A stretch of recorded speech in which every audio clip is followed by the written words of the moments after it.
स्नॅक्समध्ये healthy, tasty, एकदम crispy कुरकुरीत असे दुधीचे कोफ्ते आपण स्नॅक्ससाठी पाहणार आहोत. त्यासाठी इथे अर्धा दुधी किसून पाण्यातून काढून घेतलेला आहे. पूर्ण पाणी दुधीतील काढून घ्यायचं आहे.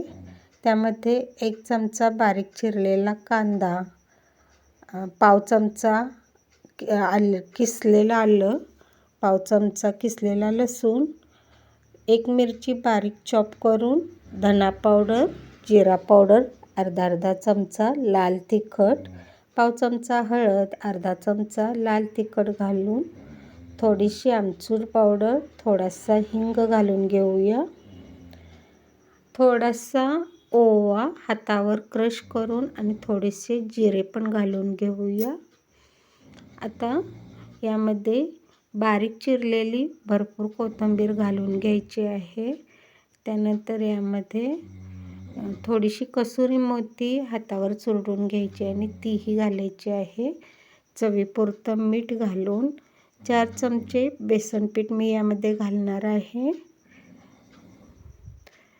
त्याचबरोबर 1 चमचा कॉर्नफ्लॉवर पण घालून घेऊया. कॉर्नफ्लॉवरनं क्रिस्पीपणा येतो. तुम्ही ते कॉर्नफ्लॉवरच्या ऐवजी तांदळाची पिठी वापरली तरी चालेल. आता हाताने छान मिक्स करून घेऊया आणि जराही पाणी न घालता दुधीला जे मिठामुळं पाणी सुटते किंवा कांद्याला त्यातच हे पीठ मळून घ्यायचं आहे. हाताला तेल लावून छोटे छोटे गोळे लागलीच तयार करून घ्यायचे आहेत. एकीकडं मी तेलही तापवण्यासाठी ठेवलेलं आहे. फारही पीठ घालायचं नाही आणि बेसन पीठ फारही घालायचं नाही आणि अगदी कमी पण घालायचं नाही. असं पिठाचा गोळा होईल इतपत पीठ घालायचं आहे. आता हातावर तेल लावून सगळे कोफ्ते मी असे गोल आकारात तयार करून घेणार आहे. तुम्ही लंब आकारात केले तरी चालेल.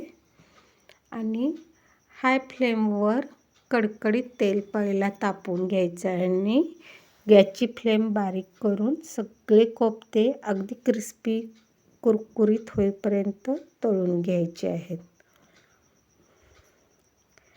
पहा, अगदी गोल्डन ब्राऊन होईपर्यंत यांना तळून घ्यायचे आहेत.